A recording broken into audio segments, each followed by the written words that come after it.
El jefe del Comando Sur visita una de sus embarcaciones en el Caribe. El almirante Alvin Halsey estuvo en el buque de asalto anfibio USS Iwo Jima para supervisar las operaciones dirigidas por el Departamento de Defensa de Estados Unidos contra el narcotráfico y los carteles de drogas.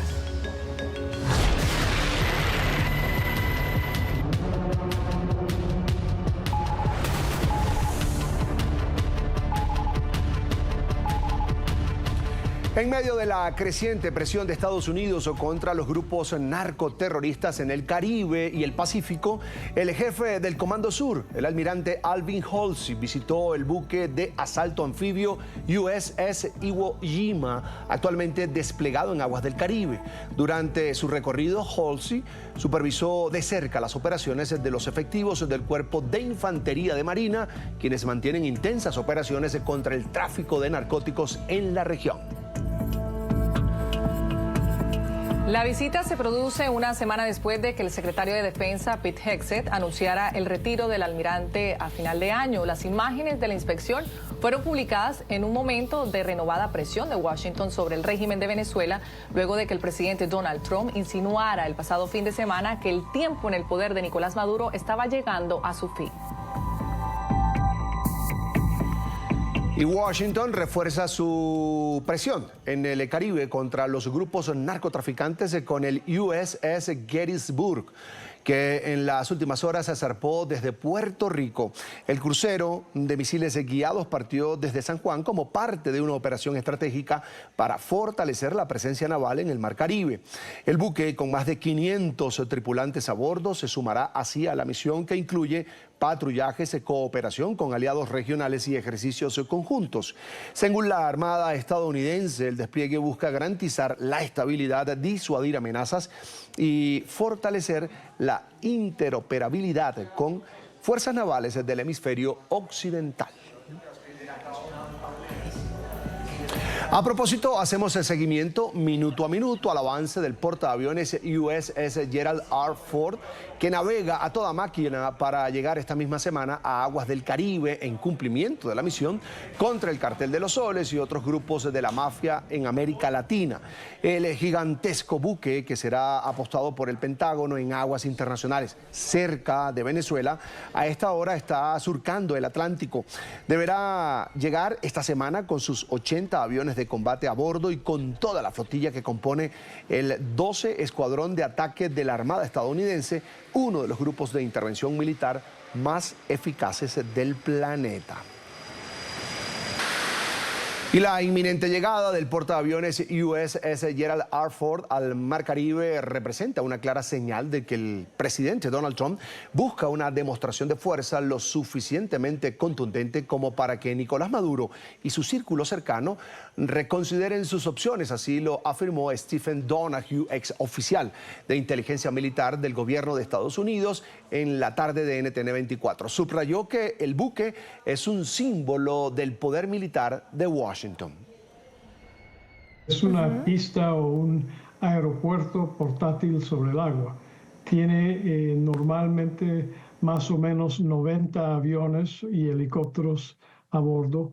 48 de ellos son aviones de ataque, pero uno de los aviones que tiene es un avión AWACS, que es un avión de control del espacio aéreo que sube arriba de todo lo que está ocurriendo por debajo y tiene control del espacio aéreo.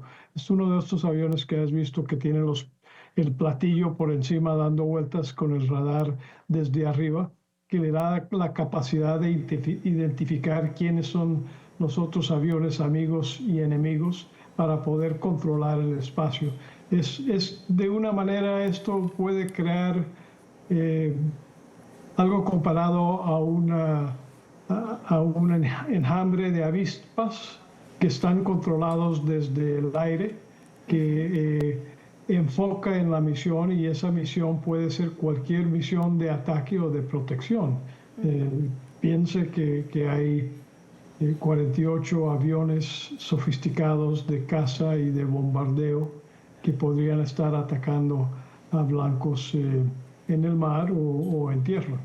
Para mí es claro que el presidente Trump quiere tener una demostración de fuerza suficientemente grande para que el señor Maduro y su equipo piensen sobre las opciones que ellos tienen. Ellos tienen la opción y se les ha dado la oportunidad de salir del poder e irse a otro lugar, o si no, los van a venir a atacar.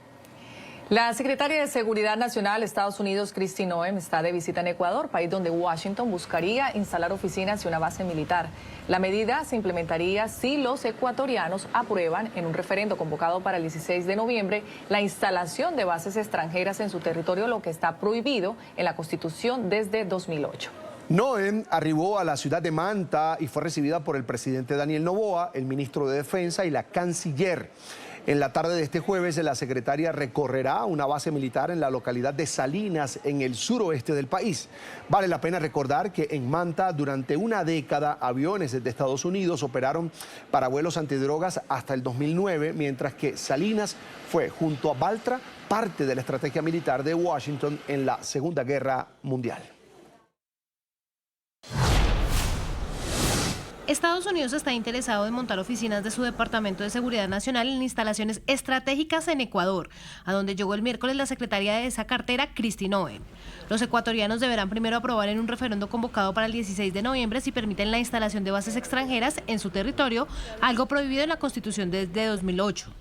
El llamado a un referendo sobre bases extranjeras en Ecuador se da en medio de la ofensiva militar estadounidense en el Pacífico y el Caribe, con mortíferos ataques contra presuntas lanchas narco, una estrategia apoyada por el presidente ecuatoriano Daniel Noboa. Noem arribó el miércoles a la base aérea Eloy Alfaro, ubicada en la ciudad de Manta, en el suroeste de Ecuador, un país donde operan una veintena de bandas narco ligadas a cárteles internacionales. Hemos hecho un recorrido para ver cuáles son las capacidades, para ver cómo podemos fortalecer esta cooperación. Manta acogió durante una década aviones estadounidenses para vuelos antidrogas hasta 2009, mientras que Salinas fue junto a Baltra parte de la estrategia militar de Washington en la Segunda Guerra Mundial. En ambos balnearios hay instalaciones de las Fuerzas Armadas ecuatorianas. Y la visita la estamos haciendo en esta locación precisamente para recordar lo que fue en su momento la ayuda y la cooperación estrecha que mantenía Estados Unidos y Ecuador en el combate al narcotráfico. Está previsto que el jueves la secretaria recorra una base militar en la costera localidad de Salinas, en el suroeste del país. De ser aprobadas en referendo, en esas bases operarán agencias de seguridad y defensa de Estados Unidos y fuerzas policiales y militares de Ecuador a cargo de la lucha contra el crimen organizado. Debido a la guerra por el poder entre las mafias, Ecuador es una de las naciones más violentas de Latinoamérica. En los últimos 6 años, los homicidios se dispararon más de 600%.